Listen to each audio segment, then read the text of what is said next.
പതുങ്ങിയ സ്വഭാവപ്രകൃതമായിരുന്നു സൂര്യൻ.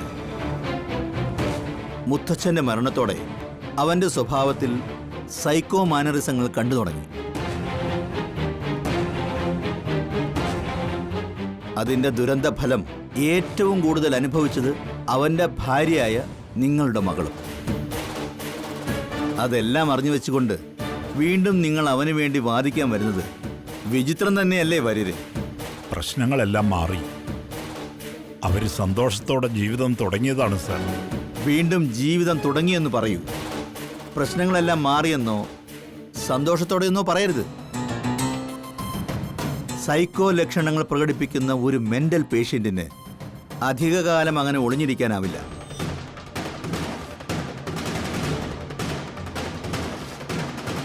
അല്ലെങ്കിൽ തന്നെ കെട്ടുതാലി പൊട്ടിച്ച് മുഖത്തെറിഞ്ഞിട്ട് പോയി ചാവാൻ പറയുന്ന ഭാര്യയോട് എന്തുമാത്രം സ്നേഹമുണ്ടാവും ഒരു ഭർത്താവിന്?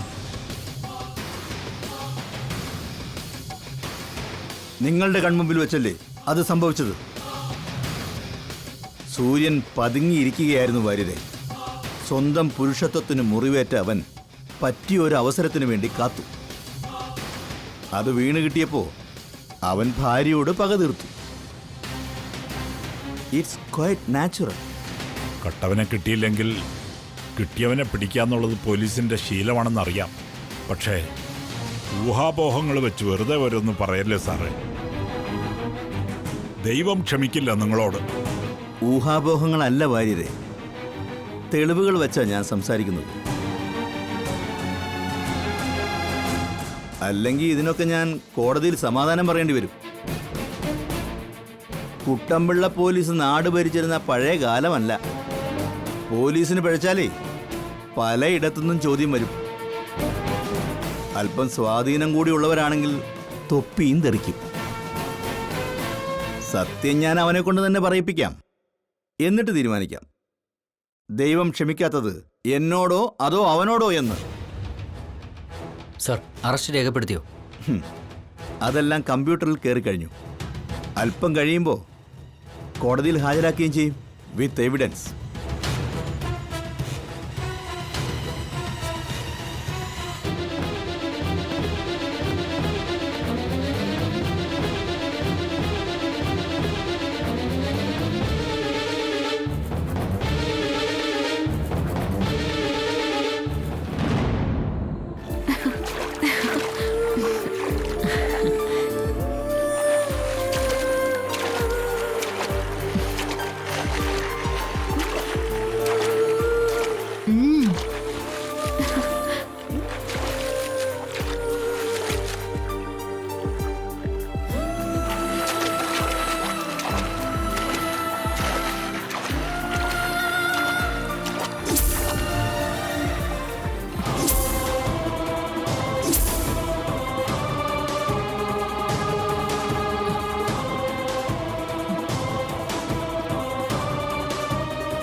എന്താ ഗ്രേറ്റ ഇത്?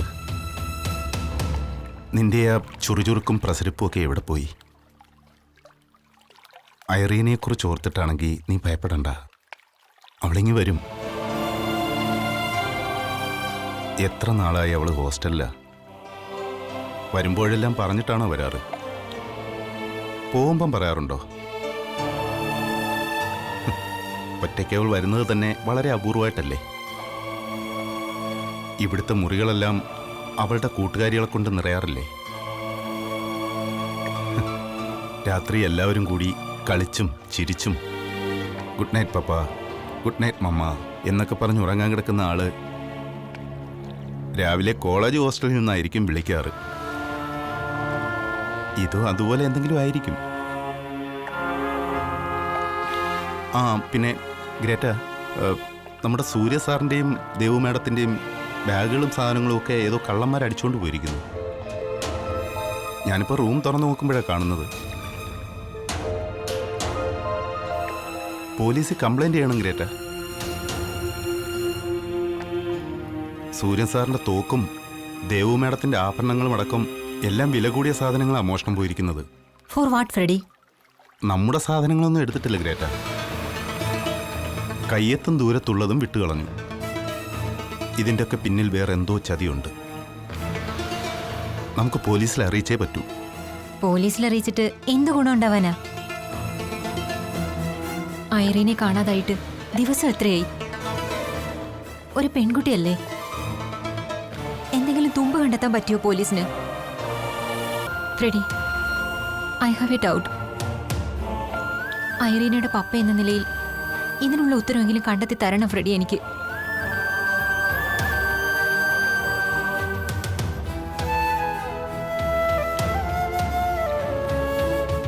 വേണ്ടപ്പെട്ടവരുടെ അപകടങ്ങൾ ദുസ്വപ്നങ്ങളിൽ കൂടെയാണ് കർത്താവ് കാണിച്ചു തരാറ്.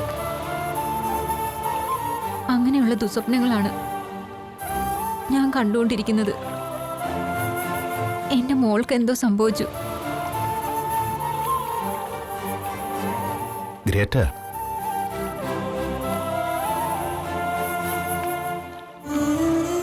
നമുക്കത് കണ്ടെത്തണം ഫ്രെഡി.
കാർത്തിക മാഡം, ഞാനന്ന് ദേവുവിൻ്റെ സംസ്കാര ചടങ്ങിന് വന്നപ്പോഴും ശ്രദ്ധിച്ചിരുന്നു.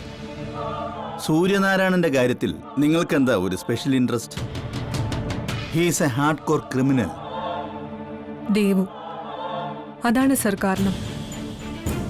അവളെനിക്ക് സഹോദരിയെ പോലെയായിരുന്നു. അവൾ വഴിയാണ് ഞാൻ സൂര്യനെ പരിചയപ്പെട്ടത്. ആ ദേവുവിനെ കൊലപ്പെടുത്തിയ കേസിലെ പ്രതിയാ ഈ സൂര്യനാരായണൻ.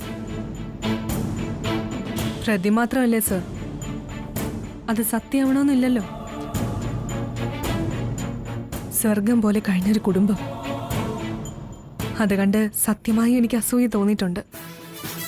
ദേവുവിനെ കൊല്ലാൻ സൂര്യന് പറ്റില്ല സർ. ലോകത്ത് ഒരു ഭർത്താവും അത്രയ്ക്ക് സ്നേഹിച്ചിട്ടില്ല സ്വന്തം ഭാര്യയെ. പിന്നെ ആര് കൊന്നു എന്നാ നിങ്ങൾ പറയുന്നേ? സാറ് തന്നെ അന്വേഷിച്ച് കണ്ടുപിടിക്കണം അത്. ദേവുവിനെയും സൂര്യനെയും നന്നായി അറിയുന്ന ആളെന്ന നിലയിൽ എന്റെ ഹെൽപ്പിനും ഞാനുണ്ടാവും. എനിക്കിപ്പോ സൂര്യനൊന്ന് കാണാൻ സാധിക്കോ? ഷുവർ.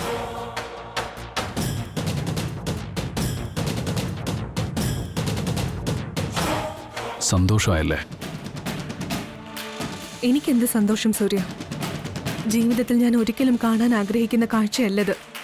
ഞാൻ ഇന്ന് നിന്നെ സ്നേഹിച്ചിട്ടേ ഉള്ളൂ. കുറച്ച് നാളുകളെ ഉണ്ടായിരുന്നുള്ളൂ എൻ്റെ ദേവു ഈ ഭൂമിയിൽ. പക്ഷേ ഞങ്ങൾ ഒന്നിച്ചുണ്ടാവുമ്പോൾ അത് സ്വർഗമായിരുന്നു. ആ സ്വർഗത്തിലേക്ക് ഒരു കട്ടുറുമ്പായിട്ടല്ല, കാളസർപ്പമായിട്ടാണ് നീ വന്നത്. സമാധാനമായിട്ട് ഒരു നിമിഷം നീ തന്നിട്ടില്ല. എൻ്റെ ദേവുവിനെ കഷ്ടപ്പെടുത്താവുന്നതിൻ്റെ പരമാവധി നീ കഷ്ടപ്പെടുത്തി. എന്നിട്ട് ഒടുവിൽ ആ ജീവനെ നീ നഷ്ടപ്പെടുത്തി. അതിന്റെ പേരും സ്നേഹം. ബി പ്രാക്ടിക്കൽ സൂര്യ. കഴിഞ്ഞു പോയതിനെപ്പറ്റി നമ്മൾ എന്തിനാ ചർച്ച ചെയ്യുന്നത്? നമുക്ക് ഭാവിയെപ്പറ്റി ചിന്തിക്കാം. എനിക്ക് മുന്നിൽ ഭാവിയില്ല.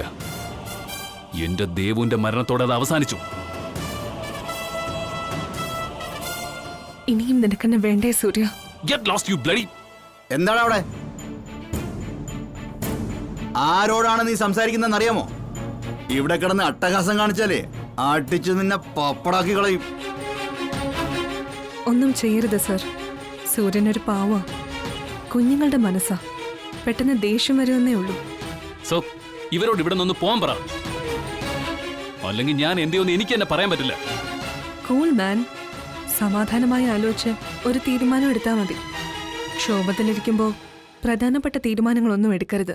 ജീവിതം തന്നെ കൈവിട്ടു പോകും. അപ്പോ ഞങ്ങൾ ഇറങ്ങട്ടെ.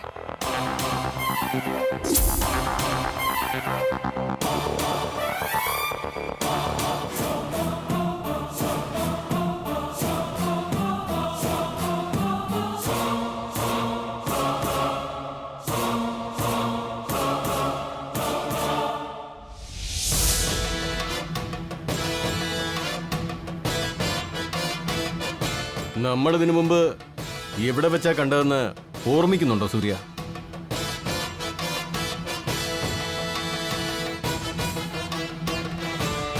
അന്ന് നീ എന്നോട് പറഞ്ഞു എനിക്ക് താമസിക്കാൻ വലിയ മതിലും പാറാവും സൗജന്യ ഭക്ഷണമൊക്കെയുള്ള വീട് തരാമെന്ന്. സത്യം പറഞ്ഞാൽ ഞാനിപ്പോഴും എന്റെ വീട്ടിൽ തന്നെയാ സൂര്യ താമസിക്കുന്നത്. നീയാണെങ്കിൽ നീ പറഞ്ഞ സ്ഥലത്തോട്ട് ഷിഫ്റ്റ് ചെയ്യുകയും ചെയ്തു. സീത ഐറണി.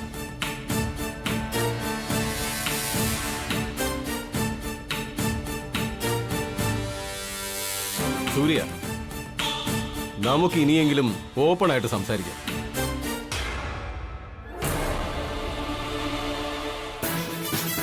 നിനക്ക് കിട്ടാൻ പോകുന്നത് ചെറിയ ശിക്ഷയല്ല, 2 കൊലപാതകങ്ങൾ.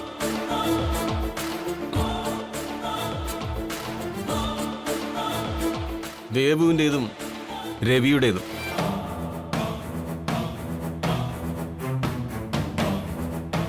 അത് നീ ചെയ്തതാണെങ്കിലും അല്ലെങ്കിലും നിനക്ക് കിട്ടാവുന്ന മാക്സിമം ശിക്ഷ ഞാൻ വാങ്ങിച്ചു തരും.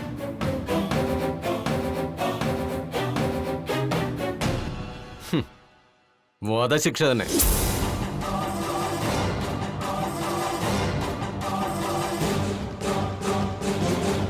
അതിനുവേണ്ടി വിശ്വനാഥൻ അംഗബലവും ആയുധബലവും സമ്പത്തും മുഴുവനും വിനിയോഗിക്കും.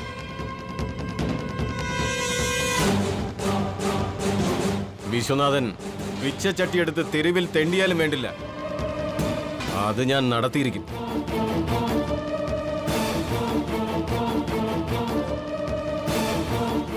അത് വേണ്ടെന്നുണ്ടെങ്കിലേ ഒരു ഓപ്ഷൻ തരാം. ഞാൻ നിനക്ക് ഒരേ ഒരു ഓപ്ഷൻ തരാം.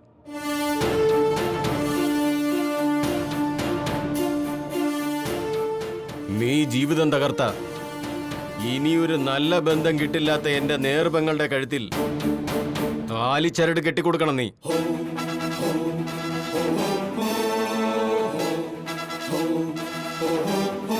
നിയമപരമായ സർവ നൂലാമാലകളിൽ നിന്നും കെട്ടുപാടുകളിൽ നിന്നും മുക്തനായി സർവസ്വതന്ത്രനായി പുറത്ത് ജീവിക്കാൻ നിനക്ക്.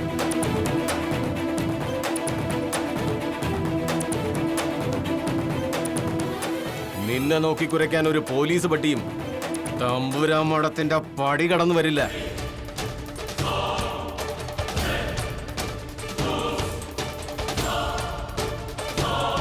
നിനക്ക് സമ്മതമല്ലെന്നറിയാം സൂര്യ, പക്ഷേ പിന്നീട് എനിക്കൊരു പശ്ചാത്താപം തോന്നരുത്. അന്ന് നിന്നോട് അവസാനമായെന്ന് ചോദിക്കാമായിരുന്നു, അതിനുവേണ്ടി ചോദിച്ചെന്നേ ഉള്ളൂ.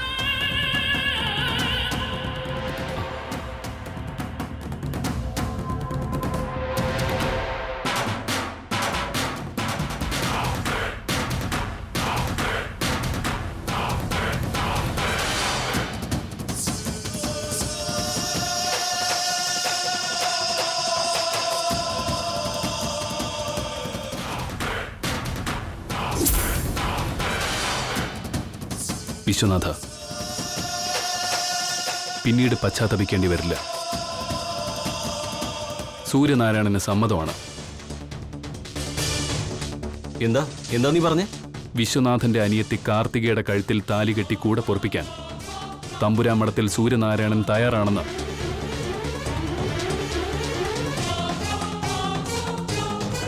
എങ്കിൽ വീട്ടിലുള്ളവരോട് വിളിച്ചു പറഞ്ഞേക്ക് സൂര്യ, ആരതി തട്ടെടുത്ത് തയ്യാറായിരിക്കാൻ. ഈ രാത്രി ഇരുണ്ട് വെളുക്കുമ്പോ സൂര്യനാരായണൻ തമ്പുരാമഠത്തിലുണ്ടാവും.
അമ്മേ,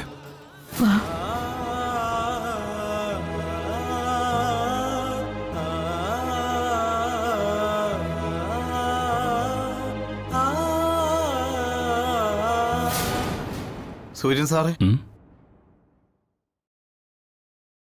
സാറിനെ എങ്ങനെയാ അവര് ജയിലിൽ നിന്ന് വിട്ടത്?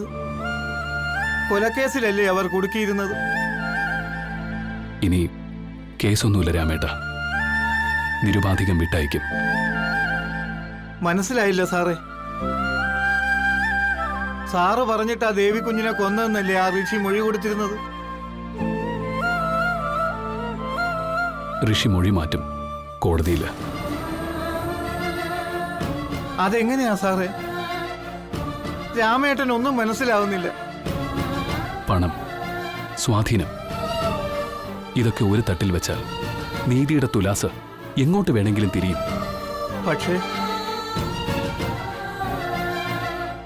രാമേട്ടന്റെ എല്ലാ ചോദ്യങ്ങൾക്കുള്ള ഉത്തരം MP വിശ്വനാഥൻ എന്ന. വിശ്വനാഥനും? അതും സാറിന് വേണ്ടി? അതെങ്ങനാ സാറേ? ജീവിതം ഞാൻ പണയം വെച്ചു രാമേട്ട. പ്രത്യുപകാരമായി സൂര്യനാരായണന്റെ ചങ്ക് കീറി ഹൃദയം പറിച്ചെടുത്ത് വിശ്വനാഥന്റെ കാൽക്കൽ വെച്ചു കൊടുക്കേണ്ടി വന്നു. മനസ്സിലായില്ല സാറേ. വിശ്വനാഥൻ സൂര്യനാരായണനെ ജയിലിൽ നിന്ന് ഇറക്കുന്നതിന് പകരമായി തമ്പുരാമഠത്തിൽ സൂര്യനാരായണൻ അയാളുടെ നേർപ്പെങ്ങളുടെ കഴുത്തിൽ താലിച്ചരട് കെട്ടിക്കൊടുക്കണം. എന്നിട്ട് സാറത് സമ്മതിച്ചു? സമ്മതിക്കേണ്ടി വന്നു രാമേട്ട. എന്തിന്? അതിലും ഭേദം എന്താ സൂര്യൻ സാറിന് ജയിലിൽ കിടന്ന് ചത്തൂടായിരുന്നു?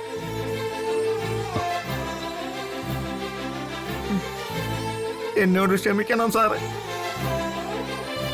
ദേവി കുഞ്ഞിനോടും സാറിനോടുമുള്ള സ്നേഹ കൂടുതൽ കൊണ്ട് പറഞ്ഞു പോയത്.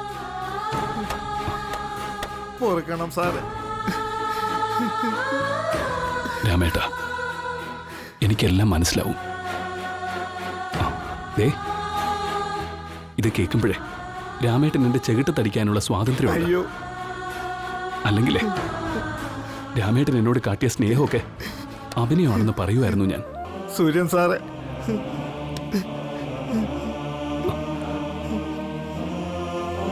ആ വാക്ക് നൽകിയ നിമിഷം സൂര്യൻ മരിച്ചു രാമേട്ട. ഇപ്പോ രാമേട്ടന്റെ മുന്നിൽ നിൽക്കുന്നത് പഴയ സൂര്യനാരായണന്റെ പ്രേതം മാത്രമാ. എന്തിന് സൂര്യൻ സാറേ? സാറിന് സാധിക്കാത്തതായിട്ട് എന്താ ഉള്ളത്? വിശ്വനാഥൻ വിചാരിച്ചാലേ സൂര്യനാരായണനെ ഈ ജന്മം മുഴുവൻ ജയിലിട്ട് പൂട്ടാൻ കഴിയും രാമേട്ട. പിന്നെ രാമേട്ടൻ പറഞ്ഞതുപോലെ ജയിലിൽ കിടന്ന് മരിക്കാനും ഈ സൂര്യനാരായണൻ തയ്യാറായിരുന്നു. സൂര്യൻ സാറേ,